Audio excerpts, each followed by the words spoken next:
Hello and good evening. I am here about 5 minutes early to make sure that those of you who have an alert set up have enough time to get the alert and come in and participate in the live stream. And I will thank all of you who are watching this after the fact. I certainly appreciate you and your time and your attention and your interest in this subject. I love that I can do this and that people can follow along during or after the fact and hopefully get something out of it. So I'm very appreciative of you and I thank you for your time and your attention. So hi, Peter, welcome. I don't know if you're still here or not, but thank you very much for your kind words. And you are very welcome. I am very happy to be able to do this, and hopefully I try to pick topics that seem to be ones that people want to hear about.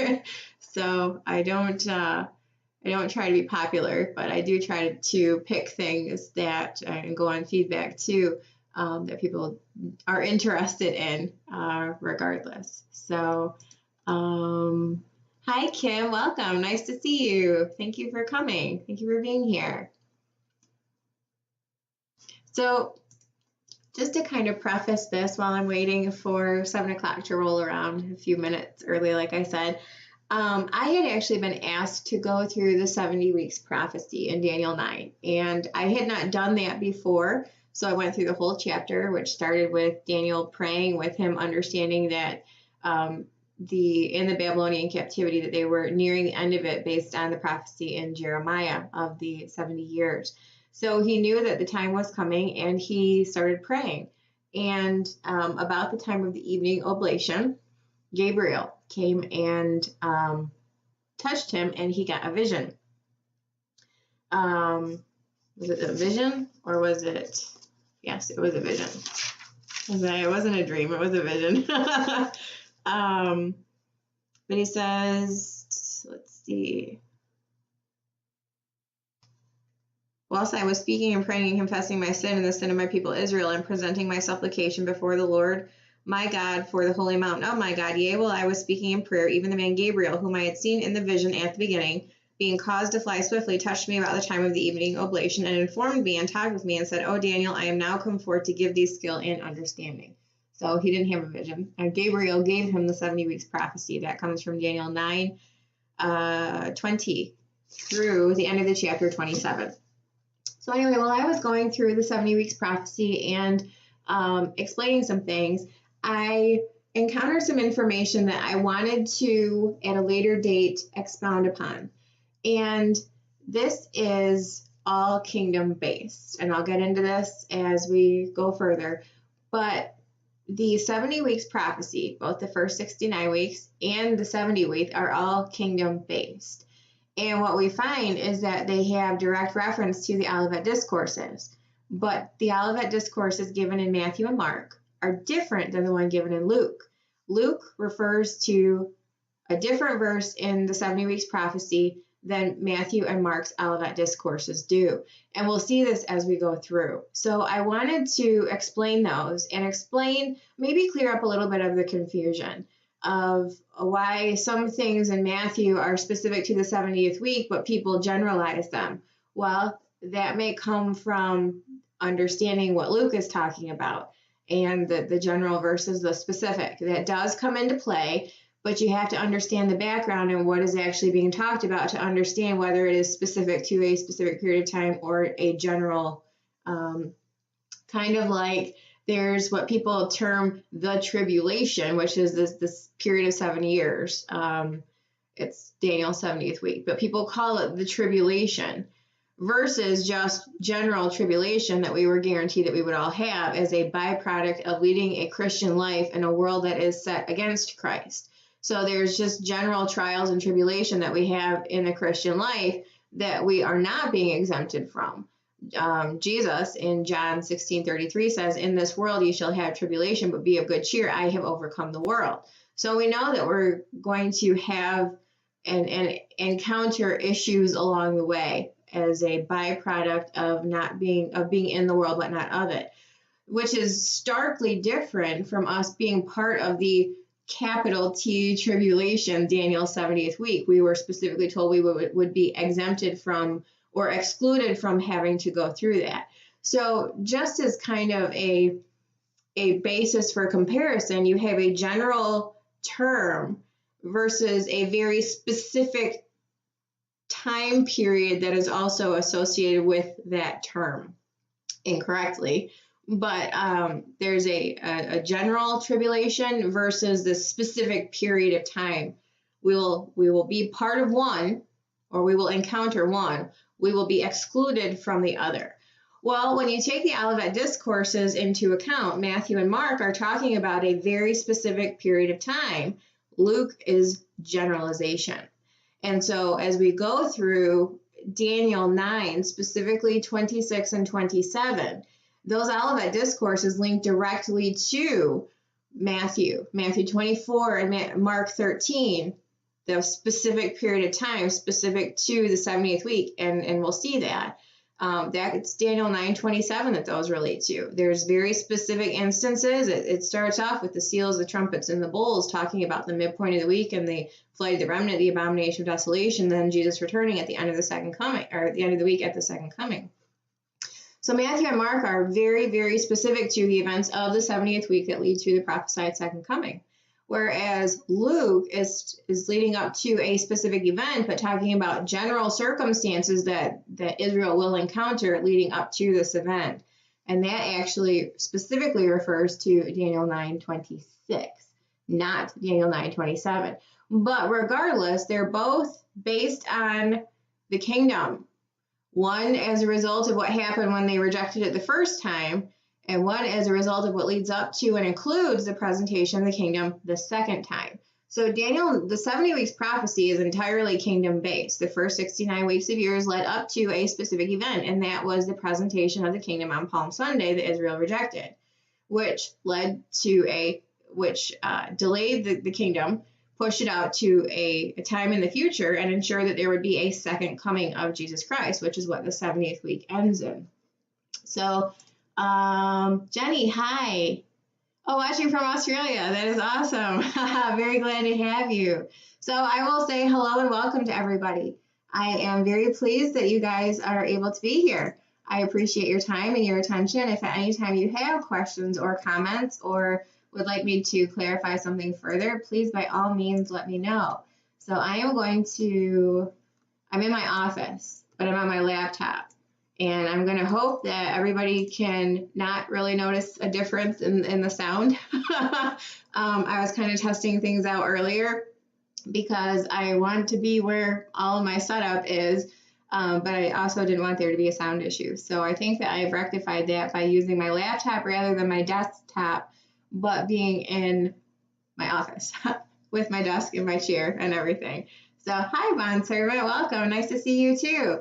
So, what is the title of this video? The common link between Matthew 24 and Luke 21 equals Daniel 9:25 through 27.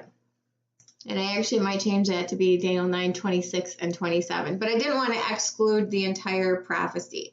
So, there are three of the synoptic gospels, the three that are similar to each other, which would be Matthew, Mark, and Luke. There is what is identified as Olivet Discourses. When Jesus was on the Mount of Olives, he delivered discourses, monologues, if you will, to explain what would happen leading up to or after certain events, surrounding certain events, leading up to certain events, all of that. We find these in Matthew 24 and 25. That is actually the same Olivet Discourse, but Matthew 24 specifically is where the language that we're going to look at tonight is pulled from. And Mark 13. Mark 13 mirrors Matthew 24. Those two are the same. Now, what we encounter is, and this is where I was kind of leading into, is where you diverge from the specific to the general. And actually regards something else entirely, is Luke 21. Now, these were all Olivet Discourses and probably part of the same one, but they're talking about very, very different events. And essentially what these lead back to is Daniel 9, the answer to tie these in together and to understand where this information is pulled from, how it relates, where it's relevant, comes from the 70 weeks prophecy in Daniel. So I'm going to start in Daniel 9:24, and I'm just going to read Daniel 9:24 through 27. This is the entirety of the 70 weeks prophecy, and this is a framework for Israel understanding the first coming of the Messiah as well as the second coming of the Messiah. But it wasn't Jesus' birth that the first coming of the Messiah relates to.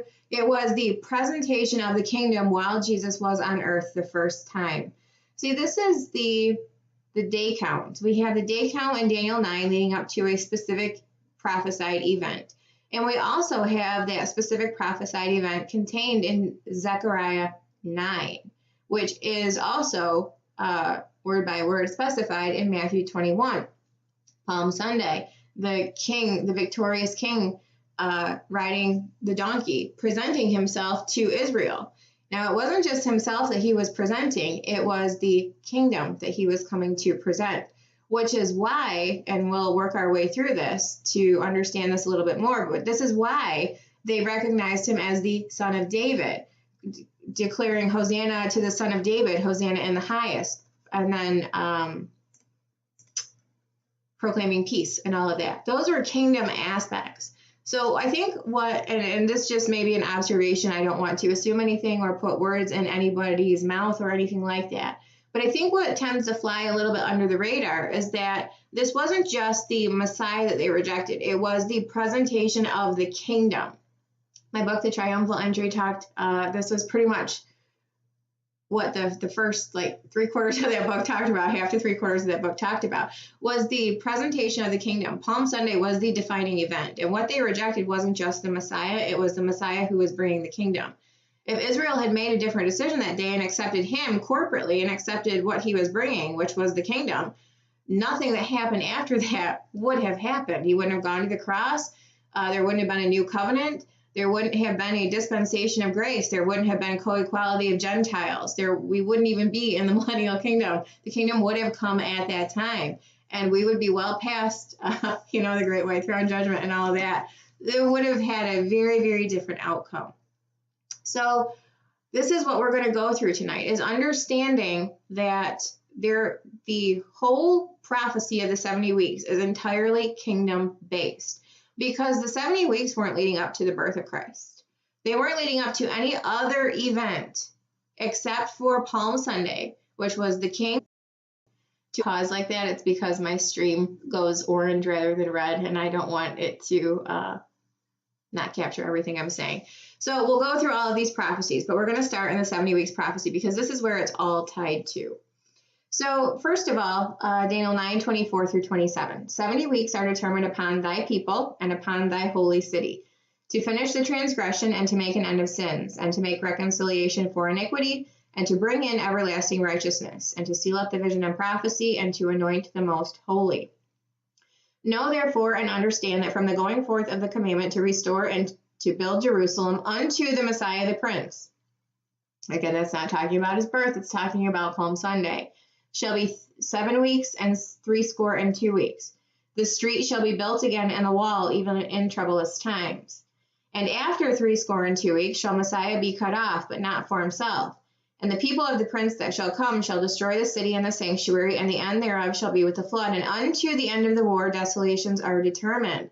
So just to make a point, and I will most certainly expound upon this, Daniel 9:26 is Luke 21.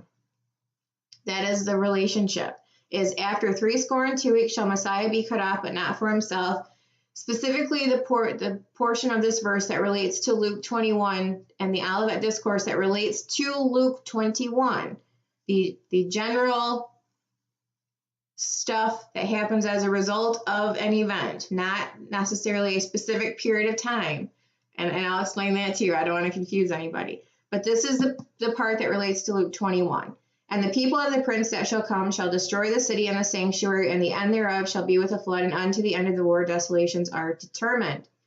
This next verse is what Matthew 24 and Mark 13 are specific to, a specific period of time that leads to a specific event. And he shall confirm the covenant with many for 1 week. And in the midst of the week he shall cause the sacrifice and the oblation to cease. And for the overspreading of abominations he shall make it desolate. Even unto the consummation that determined shall be poured upon the desolate. So let's go back up to verse 24. I'm not going to reread that, but that gives the 6 purposes for these 70 weeks. Daniel 9:25 tells us the beginning of the 70 weeks. It says, "Know therefore and understand that from the going forth of the commandment to restore and to build Jerusalem," that's the beginning of the 70 weeks, not the 70th week. The 70 weeks prophecy begins with the command to restore and rebuild Jerusalem. So that actually comes from Nehemiah 2. I'm going to go ahead and read that. Starting in verse 1. "And it came to pass in the month Nisan, in the 20th year of Artaxerxes the king, that wine was before him. And I took up the wine and gave it unto the king. Now I had not been before time sad in his presence. Wherefore the king said unto me, Why is thy countenance sad, seeing thou art not sick? This is nothing else but sorrow of the heart. Then I was very sore afraid, and said unto the king, Let the king live forever. Why should not my countenance be sad, when the city, the place of my father's sepulchres, lieth waste, and the gates thereof are consumed with fire? Then the king said unto me, For what dost thou make request? So I prayed to the God of heaven, and I said unto the king, If it please the king, and if thy servant have found favor in thy sight, that thou wouldest send me unto Judah, unto the city of my father's sepulchres, that I may build it. And the king said unto me, the queen also sitting by him, For how long shall thy journey be, and when wilt thou return? So it pleased the king to send me, and I set him a time. Moreover, I said unto the king, If it please the king, let letters be given me to the governors beyond the river, that they may convey me over till I come into Judah. And a letter unto Asaph, the keeper of the king's forest, that he may give me timber to make beams for the gates of the palace which appertain to the house, and for the wall of the city, and for the house that I shall enter into. And the king granted me according to the good hand of my God upon me. Then I came to the governors beyond the river, and gave them the king's letters. Now the king had sent captains of the army and horsemen with me. So that is Nehemiah 2, 1 through 9, and that talks about the command to restore and to build Jerusalem. Not specific to the temple. That was a different king and a different time period altogether. This is specific to the rebuilding of the city after the Babylonian captivity. So that is Nehemiah 2, 1 through 9 that I just read. So that is, know therefore and understand that from the going forth of the commandment to restore and to build Jerusalem, that's the beginning point, Nehemiah 2.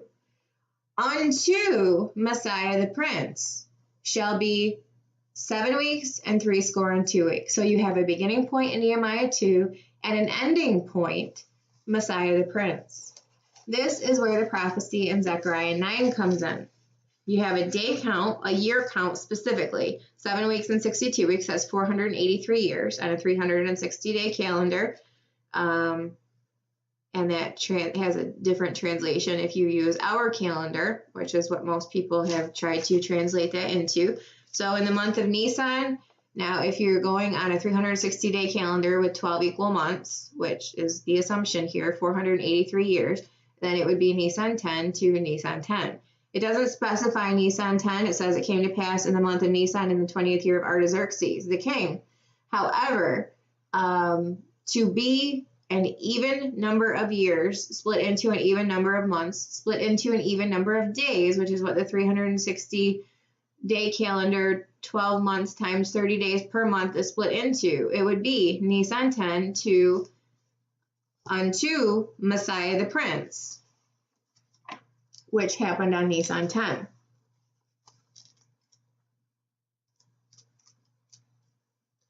Zechariah 9.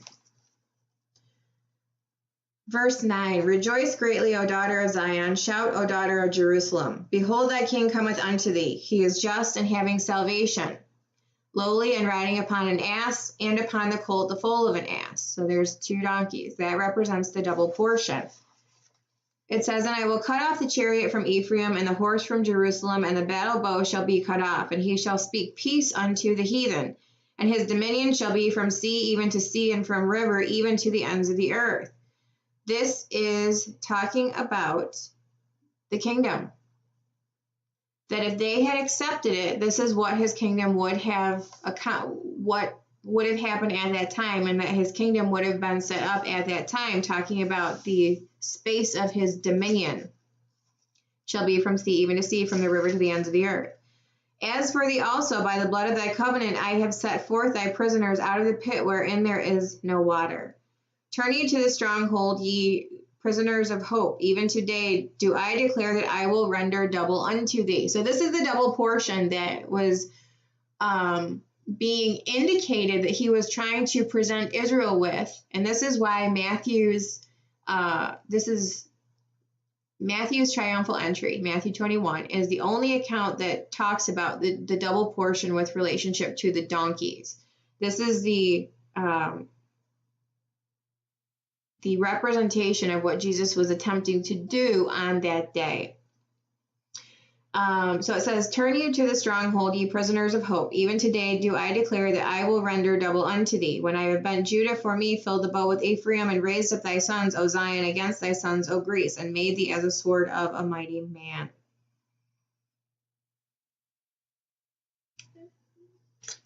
The next verse is talking about the second coming. And the Lord shall be seen over them, for his arrow shall go forth as the lightning, and the Lord God shall blow the trumpet, and shall go with whirlwinds to the south. The Lord of hosts shall defend them, and they shall devour and subdue with sling stones, and they shall drink and make a noise as through wine, and they shall be filled with bowls as the corners of the altar. And the Lord their God shall save them in that day as the flock of his people, for they shall be as the stones of a crown lifted up as an ensign upon his land. For how great is the goodness, and how great is his beauty! Corn shall make the young men cheerful, and new wine the maids.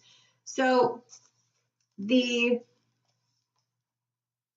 relates to the presentations of the kingdom. It's always all about the kingdom.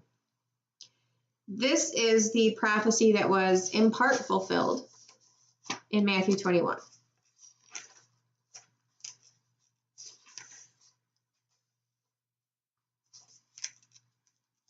Help if I had the right chapter. Starting in Matthew 21:1. And when they drew nigh unto Jerusalem, and were come to Bethphage unto the Mount of Olives, they sent Jesus 2 disciples, saying unto him, Go into the village over against you, and straightway ye shall find an ass tied, and a colt with her. Loose them, and bring them unto me. This is the fulfillment of Zechariah 9, which talks about, Turn you to the stronghold, ye prisoners of hope. Even today do I declare that I will render double unto thee. So this was signifying that there was a double portion that was attempting to be given to Israel by virtue of the fact that there were 2 donkeys. This was the, Behold, thy king cometh unto thee. Rejoice greatly, O daughter of Zion. Shout, O daughter of Jerusalem. Behold, thy king cometh unto thee.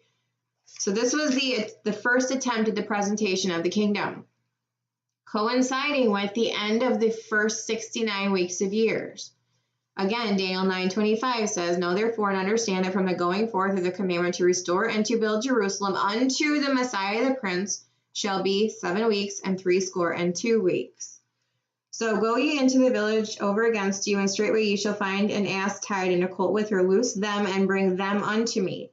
And if any man say aught unto you, ye shall say, The Lord hath need of them, and straightway he will send them. All this was done that it might be fulfilled, which was spoken by the prophet, saying, Zechariah 9, Tell ye the daughter of Zion, Behold, thy king cometh unto thee, meek and sitting upon an ass, and the colt the foal of an ass. And the disciples went and did as Jesus commanded them, and brought an ass and the colt, and put on them their clothes, and they set him thereon. And a very great multitude spread their garments in the way. Others cut down branches from the trees and strawed them in the way. And the multitudes that went before and that followed cried, saying, These people, understanding that this was the king presenting the kingdom, Hosanna to the Son of David. Blessed is he that cometh in the name of the Lord. Hosanna in the highest. And when he was come into Jerusalem, all the city was moved, saying, Who is this? And the multitude said, This is Jesus, the prophet of Nazareth of Galilee. And Jesus went into the temple and cast out all of them that sold and bought in the temples, and overthrew the tables of money changers and the seats of them that sold doves. And he said unto them, It is written, My house shall be called the house of prayer, but ye have made it a den of thieves. And the blind and the lame came to him in the temple, and he healed them. And when the chief priests and scribes saw the wonderful things that he did, and the children crying in the temple and saying, Hosanna to the Son of David, they were sore displeased. And said unto him, Hearest thou what these say? And Jesus saith unto them, Yea, ye have never read, Out of the mouth of babes and sucklings thou hast perfected praise. And then he left them and went out of the city into Bethany, and he lodged there. Now in the morning as he returned into the city, he hungered. And when he saw a fig tree in the way, he came to it and found nothing thereon but leaves, and said unto it, Let no fruit grow on thee henceforward forever. And presently the fig tree withered away, because the time for faith in Israel was not yet come. Because even though the multitude was attempting to receive him, the religious leaders rejected him.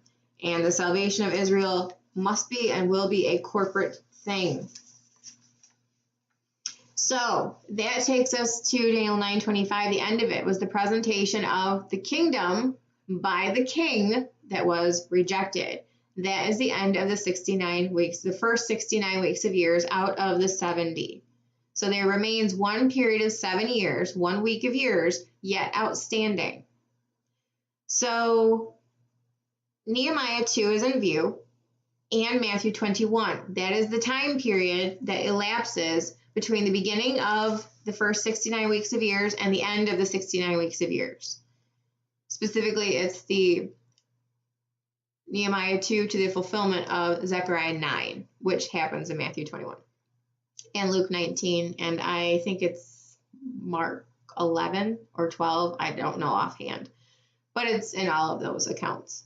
So, know therefore and understand that from the going forth of the commandment to restore and to build Jerusalem unto the Messiah the Prince, so that's Nehemiah 2 to Matthew 21, shall be 7 weeks and 62 weeks. And specifically relating to Nehemiah 2 and the rebuilding of Jerusalem, the command to restore and rebuild Jerusalem. The street shall be built again and the wall, even in troublous times. So that is what is in view in Daniel 9:25, is that time period and those events. It was the command to restore and rebuild Jerusalem unto the first presentation of the kingdom that Israel rejected. So then it set other events into motion. And after 62 weeks shall Messiah be cut off. So in the first verse, the previous verse, it said there's going to be a period of 7 weeks and 62 weeks. So at the end of that second period of time, which they ran consecutively, but at the end of that period of time, Messiah would be cut off, but not for himself, because Israel rejected him and sent him to the cross. And this is where Luke's account becomes a little bit more important. I'm actually going to read, start in, let's see.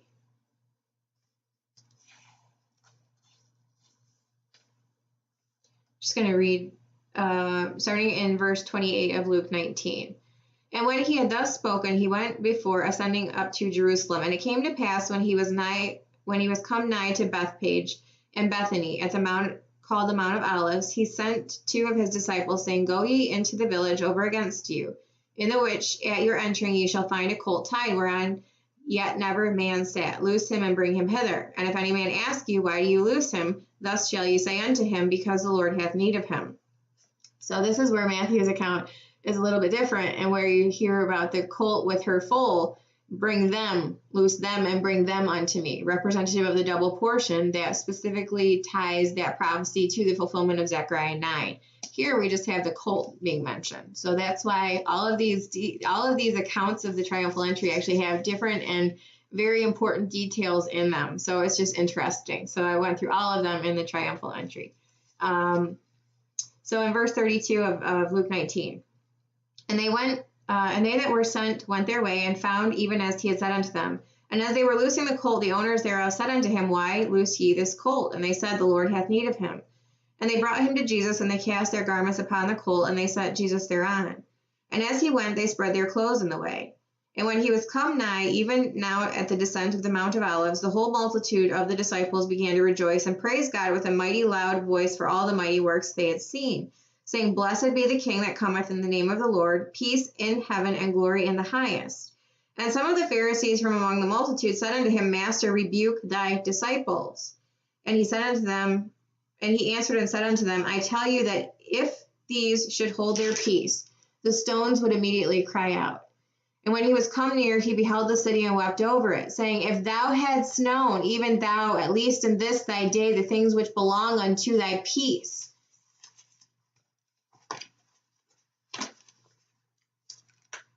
but now they are hid from thine eyes.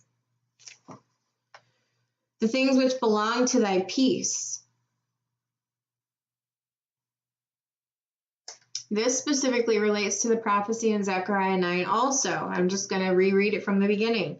Rejoice greatly, O daughter of Zion. Shout, O daughter of Jerusalem. Behold, thy king cometh unto thee. He is just and having salvation, lowly and riding upon an ass, and upon the colt, the foal of an ass. And I will cut off the chariot from Ephraim, and the horse from Jerusalem, and the battle bow shall be cut off, and he shall speak peace unto the heathen. It's got to do with the presentation of the kingdom. He's the Prince of Peace, and his kingdom will be a peaceful, benevolent kingdom. So this has got to do with the kingdom. Jesus is weeping over Jerusalem in Luke 19 after he is not corporately accepted, saying, if thou hadst known, even thou, at least in this thy day, the things which belong unto thy peace, the things which belong to the kingdom, him coming and attempting to present the kingdom, if they had known, but they didn't. And now they are hid from thine eyes. For the days shall come upon thee, and this is where we get into Luke 21. This is being previewed right here in Luke 19, and it's going to be more specifically talked about in Luke 21, which we're about to get to. For the days shall come upon thee that thine enemies shall cast a trench about thee, and compass thee round, and keep thee on every side, and shall lay thee even with the ground, and thy children within thee. And here's a familiar passage, which you guys probably know what this is in reference to, hopefully. And they shall not leave in thee one stone upon another, because thou knewest not the time of thy visitation. And he went into the temple and cast out them that sold therein, and them that bought, saying unto them, it is written, my house is the house of prayer, but ye have made it a den of thieves.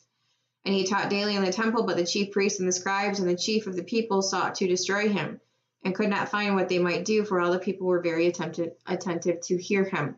So this is specifically talking about because they did not recognize Jesus, because there was no corporate acceptance of him, and thus a rejection of him and the kingdom he was attempting to present, there would be devastation in Jerusalem. This is specifically relating to the events of 70 AD. Now, what's also interesting, and these are forecasted in Matthew 23 also, we have to remember that the triumphal entry in Matthew's account is given in Matthew 21. Well, in Matthew 23, Jesus pronounces woes upon the religious leaders and tells them the very same thing.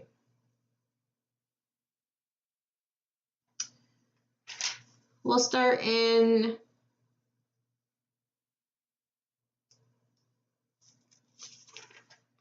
let's see.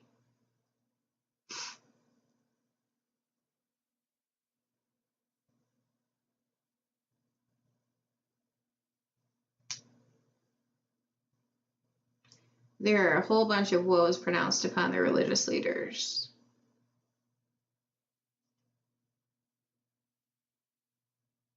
Okay, so it's the last one. In verse 37, O Jerusalem, Jerusalem, thou that killest the prophets and stonest them which are sent unto thee, how often I would have gathered thy children together, even as a hen gathereth her chickens under her wings, but ye would not. Behold, your house is left unto you desolate. For I say unto you, ye shall not see me henceforth, till ye shall say, blessed is he that cometh in the name of the Lord. And then the events of 70 AD are specifically referenced in Matthew 24, even though that is not what the rest of the chapter is talking about. This is where we diverge between Matthew 24 and Mark 13, which I'm not going to go to. They're the same thing. And Luke 21. This is where we diverge.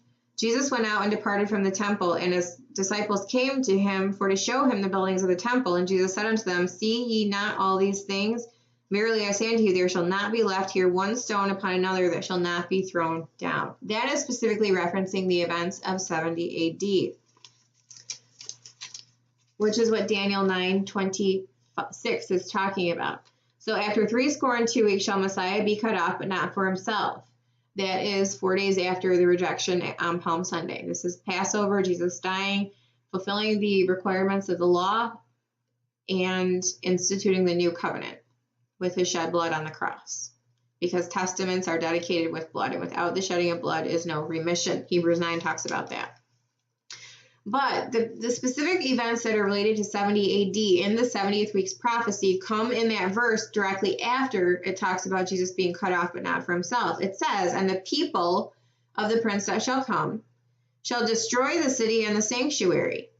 This is talking about 70 AD, the sacking of Jerusalem and the destruction of the second temple. And the end thereof shall be with the flood, and unto the end of the war desolations are determined. So it's talking about perpetual wars regarding Jerusalem.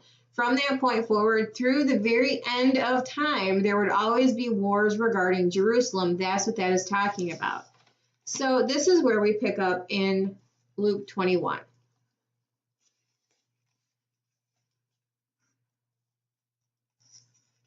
Starting in verse 1.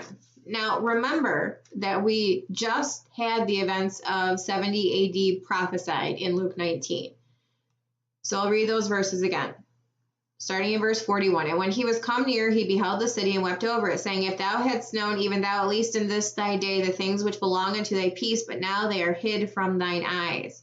For the day shall come upon thee that thine enemies shall cast a trench about thee, and compass thee round, and keep thee on every side, and lay thee even with the ground, and thy children within thee, and they shall not leave in thee one stone upon another, because thou knewest not the time of thy visitation.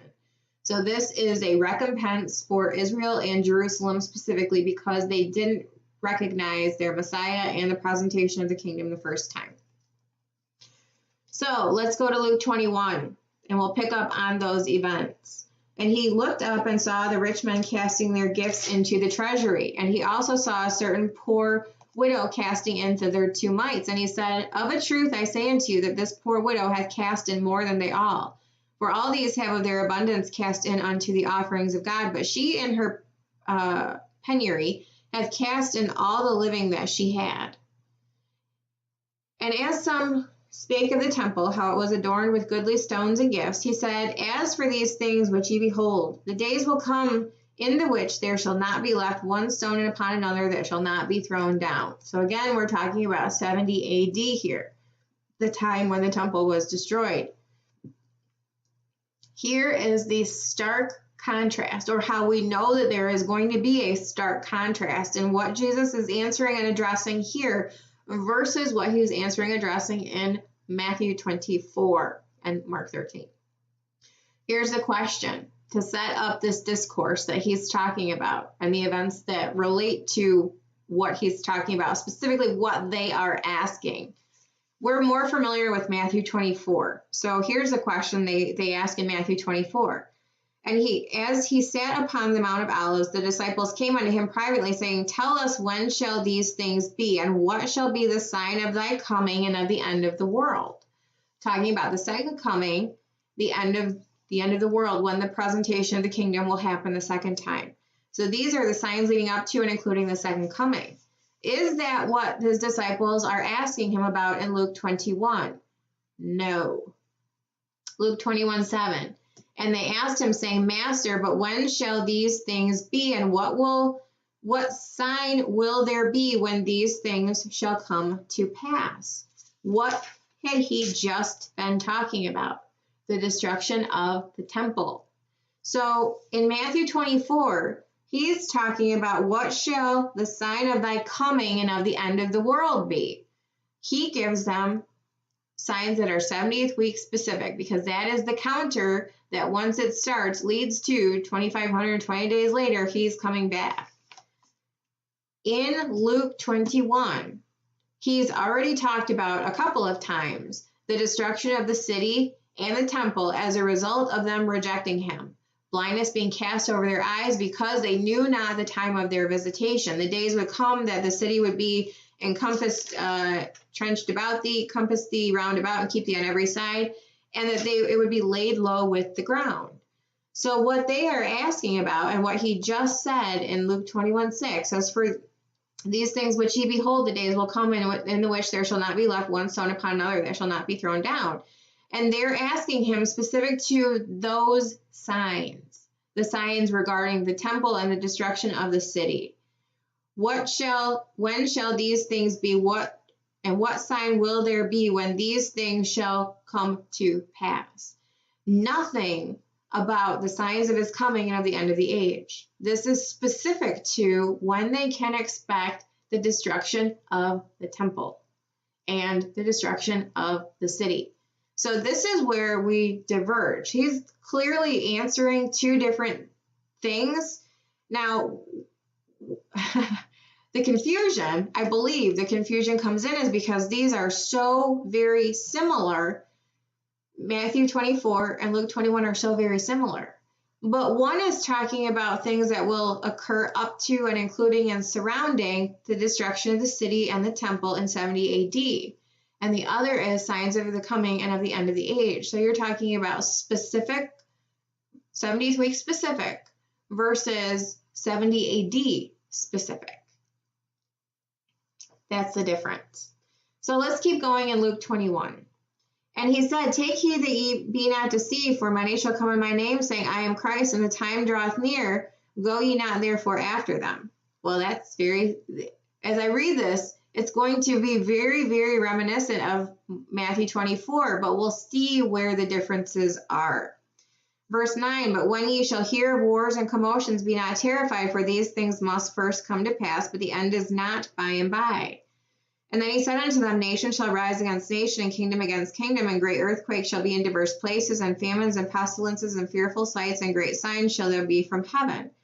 But before all these things, so he's saying those things are going to happen, but before those things happen, they shall lay their hands on you and shall persecute you, delivering you up to the synagogues and into prisons, being brought before kings and rulers for my name's sake, and it shall turn to you for a testimony. Settle it therefore in your hearts, not to meditate before what ye shall answer, for I will give you a mouth and wisdom, which all your adversaries shall not be able to gainsay nor resist.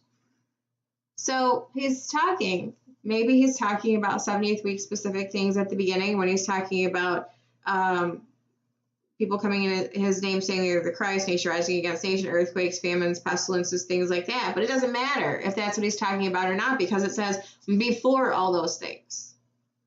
So this is talking about a general period of persecution versus a 70th week specific. Before all of what you need to say when you need to say it. This comes from Luke 12. This was already previewed.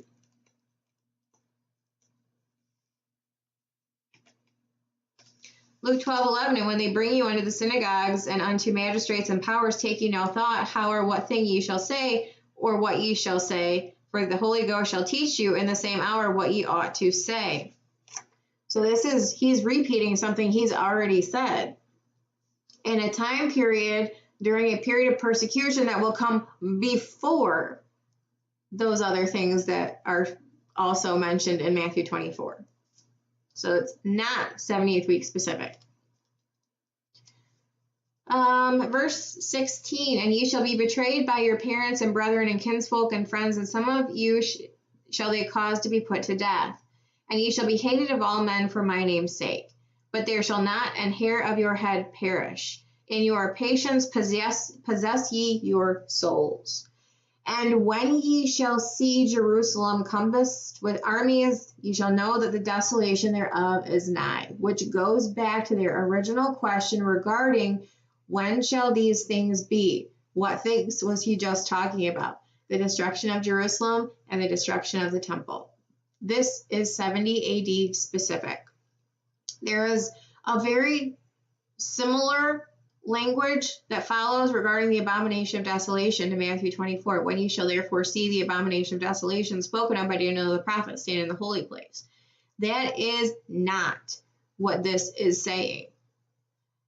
The original question. Jesus starts in Luke 21:6. I'm just going to go back and just make sure we all know that we're on the same page and what he is specifically referencing. As for these things which ye behold, the days will come in the which there shall not be left one stone upon another that shall not be thrown down. And they asked him, saying, Master, but when shall these things be, and what sign will there be when these things shall come to pass? Here is their sign, when these things shall come to pass, specifically relating to the destruction of the temple. And when ye shall see Jerusalem compassed with armies, and know that the desolation thereof is nigh. It's not when ye shall therefore see the abomination of desolation standing in the holy place. It's when you see the armies compassed about Jerusalem, know that the desolation of Jerusalem is nigh. 70 AD, the destruction of the city and the temple. That is what is in view here in Luke 21. Then let them which are in Judea flee to the mountains, and then let them which are in the midst of it depart out, and let not them that are in the countries enter thereinto. For these be the days of vengeance, that all things which are written may be fulfilled. Well, let's go back to Daniel 9. So Daniel 9:26, it said, and after 62 weeks shall Messiah be cut off, but not for himself. So we know that that's as a result of Israel rejecting him, that he went to the cross. Here's the specific part that we're talking about right now that relates to the destruction of the city and the temple. And the people of the prince that shall come shall destroy the city and the sanctuary, 70 AD. And the end thereof shall be with a flood, and unto the end of the war desolations are determined. So once that happens, there will be perpetual wars for Jerusalem until the end. That is what we're reading about. For these be the days of vengeance, that all things which are written may be fulfilled. So this is exactly what Jesus was prophesying in Luke 19. If thou hadst known, even thou, at least in this thy day, the things which belong unto thy peace, but now they are hid from thine eyes. For the day shall come upon thee, and thine enemies shall cast a trench about thee, and compass thee round, and keep thee on every side, and shall lay thee even with the ground, and thy children within thee, and they shall not leave in thee one stone upon another. Why? Because thou knewest not the time of thy visitation. These be the days of vengeance from 70 AD forward. Why? Because they knew not the time of their visitation. That is why the city and the temple were destroyed. That all these things which are written may be fulfilled. But woe unto them that are with child, and to them that give suck in those days, for there shall be great distress in the land, and wrath upon this people. Why? Because they knew not the time of their visitation. And they shall fall by the edge of the sword, and shall be led away captive into all nations, and Jerusalem shall be trodden down of the Gentiles until the times of the Gentiles be fulfilled. And that is exactly what Daniel 9:26 says, that from that time the people of the prince that shall come shall destroy the city and the sanctuary, and the end thereof shall be with a flood, and unto the end of the war desolations are determined. From that point forward, from 70 AD until the second coming, there would be wars for Jerusalem. And this actually links to the second half of the 70th week via Revelation, where it talks about measure not the outer court, it's given to the Gentiles, and they'll tread the holy city for 42 months. So the times of the Gentiles being fulfilled is the second coming, when Jesus puts an end to everyone that stands against him, elevates Israel to the head of the nations, and rules and reigns from Jerusalem for 1,000 years. This is exactly what Luke 21:24 is talking about, that from 70 AD to the end, up to and including the second coming, there will be wars for Jerusalem unto the times of the Gentiles being fulfilled, because then they would be done, and Israel will be head of the nations forever after that. So that's what Luke 21:24 is talking about. During this time period, from the destruction of Jerusalem in 70 AD, which is the question that his disciples were asking him, when was that going to happen? Well, when they see the armies compassing Jerusalem, no, it's time to get out of there, because the city and the sanctuary are going to be destroyed. And they're going to be led away captive into the nations and persecuted and all of this stuff, which we know Israel wasn't back in the land until 1947, specifically 48 when they declared independence. But via UN resolution from 70 AD all the way up until 1947, they were not in the land. And there have been wars for Jerusalem ever since they came back. And they are going to continue to fight for Jerusalem until Jesus comes back and puts an end to it. That is what this is talking about. And they shall fall by the edge of the sword, and shall be led away captive into all nations, the diasporas. And Jerusalem shall be trodden down of the Gentiles until the times of the Gentiles be fulfilled. And again, we know that's the end of the 70th week, specifically because the same language is used in Revelation 11.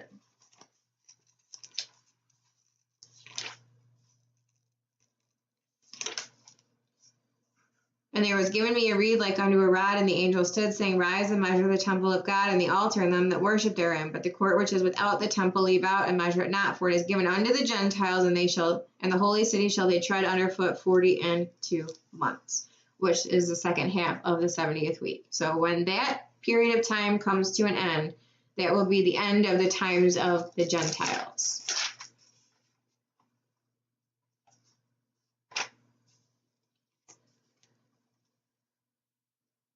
Now, Daniel 9:26 says, unto the end of the war, desolations are determined. So unto the end of time, there will be wars for Jerusalem.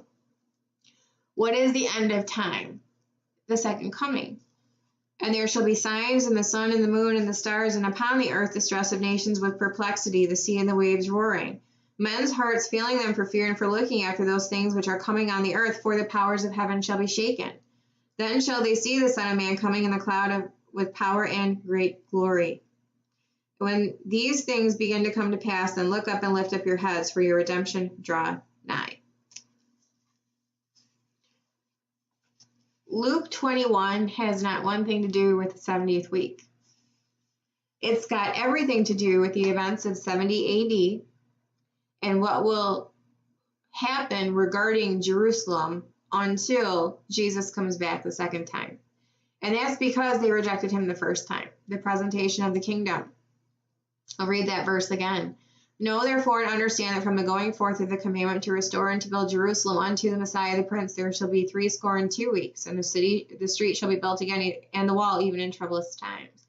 So from Nehemiah 2 unto Matthew 21, there was 69 weeks of years. 4 days after that, because they rejected him, and after they had been condemned to lose their city and their sanctuary years later, that he was giving signs up to, but that was the days of vengeance coming upon Israel because they rejected him, and they put him to death. So anyway, 4 days after they rejected him, they put him to death. But because they rejected him, there would be punishment doled out, and that would be the loss of their city and the loss of their sanctuary and their scattering among the nations. And his disciples were specifically asking him what signs there would be to tell them that that point in time was upon them. And that is what Luke 21 is talking about. And the fight for Jerusalem that will exist from that point up to the very end of time. The very end of time characterized by, and there shall be signs in the sun, the moon, and the stars, and upon the earth the stress of nation with perplexity, and the seas and the waves roaring. Men's hearts failing them for fear and for looking after them, those things which are coming on the earth, for the powers of the heaven shall be shaken. And then shall they see the Son of Man coming in the cloud with power and great glory. So that is what Luke 21 is talking about. It's not 70th week specific, because it's not answering the question of what will be the signs of thy coming and of the end of the world. It's talking about when are we going to see these things that are going to happen as a result of being punished for rejecting you. I mean, that's what they were asking him. Isaiah. I lost my train of thought for a second. Isaiah 29 corresponds to Isaiah 24. Corresponds to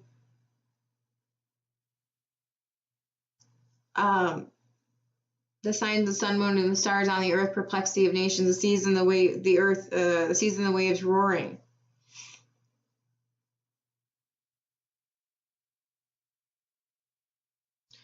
And this is Isaiah 24:19. The earth is utterly broken down, the earth is clean dissolved, the earth is moved exceedingly. The earth shall reel to and fro like a drunkard, and there shall be removed like a cottage, and the transgression thereof shall be heavy upon it, and it shall fall and not rise again. And it shall come to pass in that day that the Lord shall punish the hosts of the high ones that are on high, and the kings of the earth upon the earth. They shall be gathered together as prisoners are gathered in the pit, and they shall be shut up in the prison, and after many days they shall be visited. Then the moon shall be confounded and the sun ashamed, when the Lord of hosts shall reign in Mount Zion and in Jerusalem, and before his ancients gloriously. So that is what is got nothing to do with us or anything that we'll see or anything like that. I know a lot of people like to quote Luke 21:25, talking about signs and things like that. It is literally talking about the conditions that will exist on earth at the time that Jesus comes back.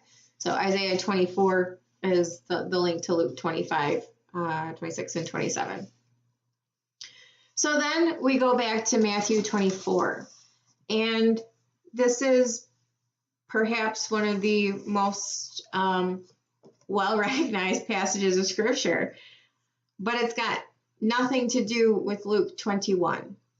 Because Luke 21 has everything to do with 70 AD and forward, and a condition that will persist regarding Jerusalem until the end of days. When we continue in the 70th week's prophecy, we come to another point in time that is specifically addressed in Matthew 24 and Mark 13. So going back to Daniel 9:26, sorry to be repetitive, but this is what Luke 21 is talking about.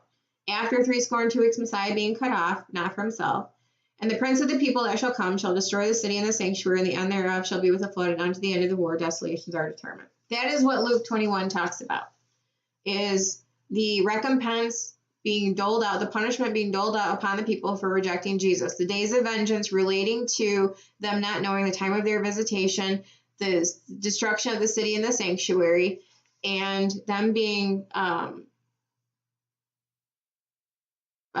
carted off into all nations, the diasporas, as a result of rejecting him and not knowing the time of thy visitation. That is exactly what Luke 21 is talking about, is an answer to when their punishment will be meted out as a result of what they did. Next, we have 69 weeks of years that have elapsed, and we have a diaspora that is a result of what happened years later in 70 AD. That still leaves 1 week of years, one period of 7 years outstanding. That is what Daniel 9:27 is talking about. That at some point in the future, completely separate from the events of 70 AD, at some point in the future, there will be this period of time that leads up to the second presentation of the kingdom. Again, this whole prophecy of Daniel 9:24 through 27 is kingdom based. It regards the beginning point and the ending point, the time leading up to the presentation of the kingdom the first time. It was rejected, it led to Jesus going to the cross, and it led to punishment for Israel as a result of rejecting her Messiah and the presentation of the kingdom, and events that they would have in their future as a result of that. But that leaves one period of 7 years remaining. And that period of 7 years will lead up to the return of Jesus to earth and the presentation of the kingdom the second time that Israel will accept. So that's what Daniel 9:27 talks about. The beginning, just like, know therefore and understand that from the going forth of the command to restore and rebuild Jerusalem to Messiah the Prince, there shall be this amount of time. Well, this is a beginning point. He shall confirm the covenant with many for 1 week. That's your beginning point. In the midst of the week, he shall cause the sacrifice and the oblation to cease, and for the overspreading of abominations he shall make it desolate. That's your middle of the week. Even unto the consummation, and that determined shall be poured upon the desolate. That's the end of the week. So this is even more time specific than the first 69 weeks of years were, because we had a beginning point and an ending point.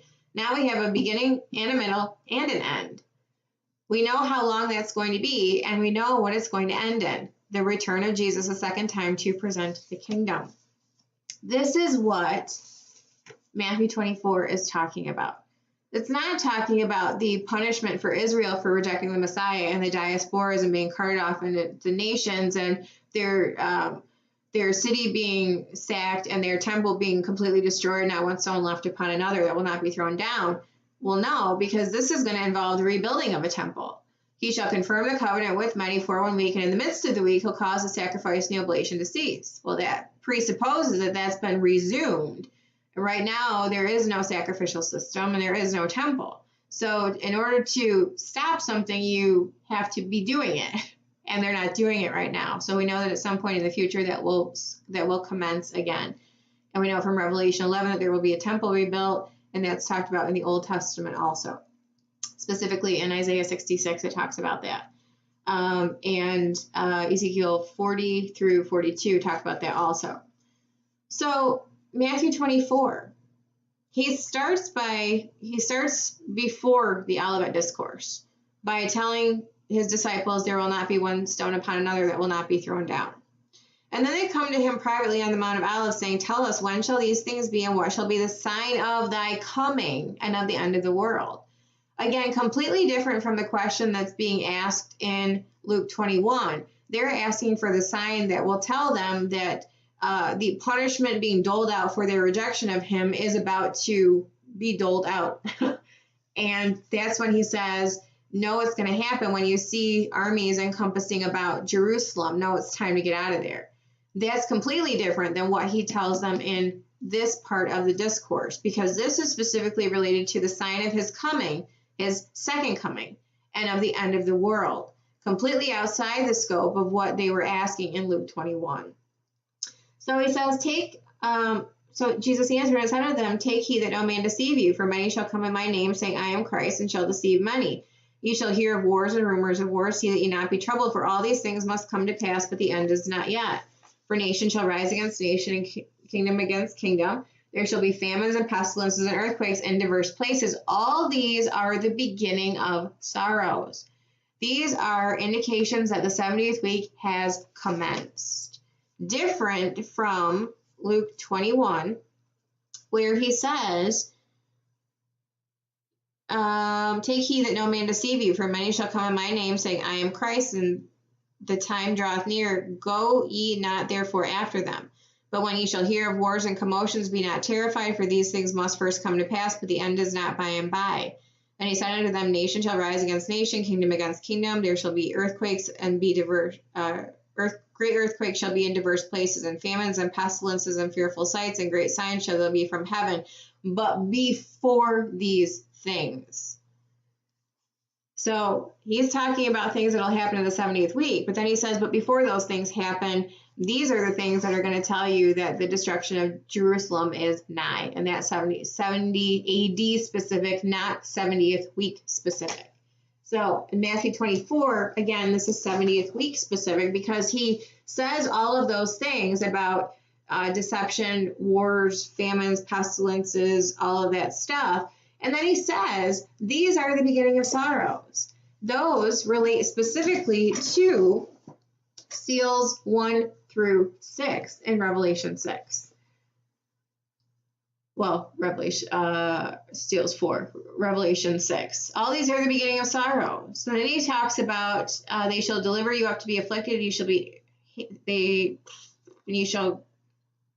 kill you, and you shall be hated of all nations for my name's sake. That gets into the 5th seal, martyrdom.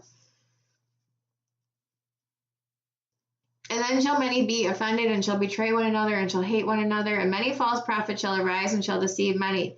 And because iniquity shall abound, the love of many shall wax cold. But he that shall endure unto the end, the same shall be saved. That's the beginning of the week, the beginning of sorrows, characterized by the opening of the first 6 seals. And again, that's deception. Many shall come in my name, saying, I am Christ, and shall deceive many. Ye shall hear of wars and rumors of wars, so that ye not be troubled. That's seal 2. Nation shall rise against nation, kingdom against kingdom. There shall be famines. That's seal 3. Pestilences, seal 4. Earthquakes in diverse places. That's seal 6. And then it talks about them being delivered up and afflicted and killed for his name's sake. That's martyrdom. That's seal 5. So you literally have a direct link to Revelation 6 here in Matthew 24. The beginning of sorrows is the opening of the first 6 seals. Then it talks about what they will endure as a result of that until you get to the midpoint.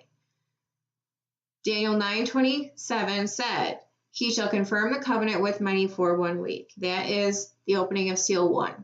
Specifically with the bow. The bow is the symbolism to represent the covenant. It's the covenant that the Antichrist makes with the people to begin the 70th week. I have a video about that I did recently. If you are curious about that, went through the bow and the symbolism in that seal 1 verses. So then you have the midpoint of the 70th week. He shall, in the midst of the week, he shall cause the sacrifice and the oblation to cease, and for the overspreading of abominations he shall make it desolate. So we come back here to Matthew 24. This gospel of the kingdom shall be preached in all the world for a witness unto all nations, and then the end shall come. That relates to the seventh trumpet, which happens at the midpoint of the week. In Revelation, it's first previewed in Revelation 10:7. In the days of the voice of the seventh angel, when he shall begin to sound, the mystery of God shall be finished, as he hath declared to his servants the prophets. That is the preaching of the gospel worldwide. The finishing of the mystery of God is a revelation. A mystery is no longer a mystery. It's finished when it's revealed. It's no longer a mystery if, everybody knows about it.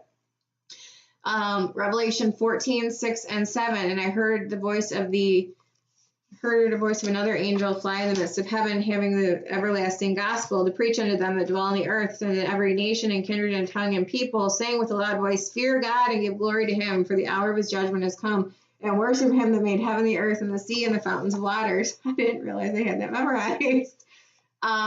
That corresponds to the midpoint of the week, the finishing of the mystery of God, via the revelation of the mystery, the angel that flies through the midst of heaven. Exactly what Matthew 24:14 says. The gospel of the kingdom shall be preached in all the world for a witness unto all nations, then the end shall come. Now, again, we go back to Daniel 9:27 that says, In the midst of the week he shall cause the sacrifice and the oblation to cease, and for the overspreading of abominations he shall make it desolate.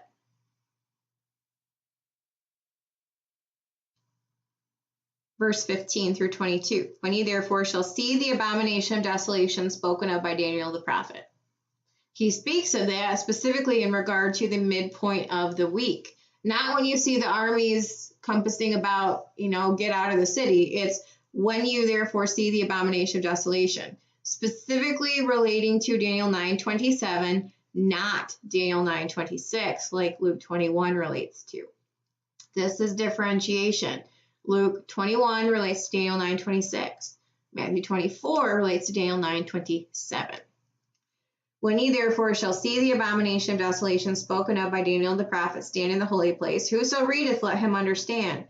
Then let them which be in Judea flee into the mountains. Let him which is on the housetop not come down to take anything out of his house, neither let them which is in the field return back to take his clothes. And woe unto them that are with child, and to them that give suck in those days. But pray ye that your flight not be in the winter, neither on the Sabbath day. For then shall be great tribulation, such as was not since the beginning of the world to this time, no, nor shall ever be. And except those days should be shortened, there should no flesh be saved. But for the elect's sake, those days shall be shortened. The elect being the remnant, who will be protected and preserved in the wilderness for the last 1,260 days. So that it's even clearer to understand that Matthew 24:15 through 22 is talking about the midpoint of the 70th week. That there is a specific day count associated to this event, which means it's part of the 70th week. Daniel 12:1 mirrors this language. When talking about Matthew 24:21, for then shall be great tribulation, such as was not since the beginning of the world to this time, no, nor shall ever be, and except those days should be shortened, there should no flesh be saved. But for the elect's sake, those days shall be shortened. Daniel 12:1, and at that time shall Michael stand up, the great prince, which standeth for the children of thy people. And there shall be a time of trouble, such as never was since there was a nation, even to that same time. And at that time thy people shall be delivered, every one that shall be found written in the book. Delivered because they will be spared by their flight out of Jerusalem, as we read in Revelation 12.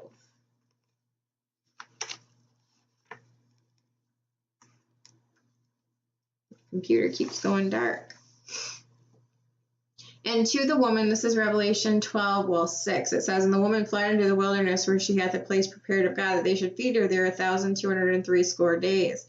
And then Daniel 12 says, And at that time Michael shall stand up, the great prince, which standeth for the children of thy people, and they shall be delivered, every one found written in the book.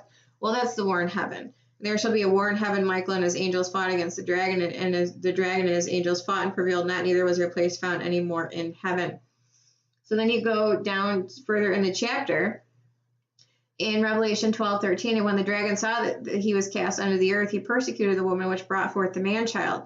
And to the woman were given 2 wings of a great eagle, that she might fly into the wilderness, into her place where she is nourished for a time, times, and half a time for the face of the serpent. 1,260 days, 42 months, times half a time. We are in the midpoint of the 70th week. All of these relationships tell us that Matthew 24 is 70th week specific. You have a beginning. All these are the beginning of sorrows. You have a midpoint, when you shall therefore see the abomination of desolation spoken of by Daniel the prophet standing in the holy place, etc. And then we're about to get to the verses that talk about the second coming, which is even unto the consummation that determined shall be poured upon the desolate. So anyway, Revelation 12:14, time times half a time from the face of the serpent. The serpent cast out of his mouth water as a flood after the woman, that he might cause her to be carried away with the flood. And the earth helped the woman, and the earth opened her mouth and swallowed up the flood which the dragon cast out of his mouth. And the dragon was wroth with the woman and went to make war with the remnant of her seed, which keep the commandments of God and have the testimony of Jesus Christ. So that's why their days in Jerusalem are shortened, because if they didn't flee when they saw the abomination of desolation, if Jesus didn't give them that warning, they wouldn't have left and they would have all died. But he did give them the warning, and so they get to flee, and their days being shortened is their time in Jerusalem being cut short by the abomination of desolation and by the warning Jesus gave to, when you see this, get out. Then if any man shall say unto you, lo, here is Christ, or there, believe it not. And this is relating specifically to Revelation 13, the beast descending out of the abyss, and all those whose names are not written in the book of life, wondering after the beast, who is able to make war with him, and all of that stuff. And then the arising of the false prophet, who has exercises all the power of the first beast, who was given his power by Satan, and does great miracles so that he can call down fire in the sight of the first beast and cause all those who worship the beast to take the mark, to worship the image, and worship the beast, the image, or take the mark, all of that stuff. So this is talking specifically about the events of Revelation 13, the first beast, which is the Antichrist, and then the false prophet, who causes everybody to worship the first beast. So, for there shall arise false Christs and false prophets, and shall show great signs and wonders, insomuch that if it were possible, they shall deceive the very elect. Behold, I have told you before. Wherefore, if they shall say unto you, behold, he is in the desert, go not forth. Behold, he is in the secret chambers, believe it not. Why? Because he's going to tell you exactly what the second coming is going to look like. So if anybody tells you something other than that, you know they're lying. And what is the second coming going to look like? For as lightning cometh out of the east and shineth even unto the west, so also shall the coming of the Son of Man be. For wheresoever the carcass is, there will the eagles be gathered together. Immediately after the tribulation of those days shall the sun be darkened, and the moon shall not give her light, and the stars shall fall from heaven, and the power of the heaven shall be shaken. Then shall appear the sign of the Son of Man. What is the sign of the Son of Man? Lightning cometh out of the west or east and shineth even unto the west, so also shall the coming of the Son of Man be. So it's the glorious appearing. That's the sign. It's like when you see it, it's happening. That's your sign. Then shall appear the sign of the Son of Man in heaven, and shall all tribes of the earth mourn, and they shall see the Son of Man coming in the clouds of heaven with power and great glory. He shall send his angels with the great sound of a trumpet, and they shall gather together his elect from the four winds, from one end of heaven to the other. That is 70th week specific. And actually that relates to what we're told in Ephesians 1.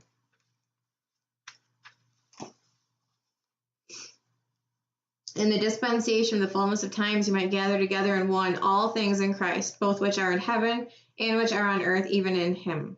In whom also we have obtained an inheritance, being predestinated according to the purpose of him who worketh all things after the counsel of his will, that we should be to the praise of his glory, who first trusted Christ.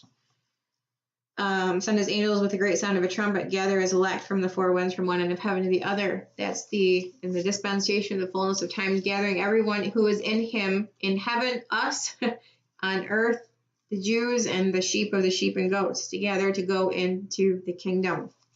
So I hope all of that made sense, but I wanted to make the clarification about Matthew 24 and Luke 21, because there are a good many people who quote verses from Luke 21 on the regular, which have got nothing to do with us. Even less to do with us than Matthew 24 does, which has nothing to do with us either.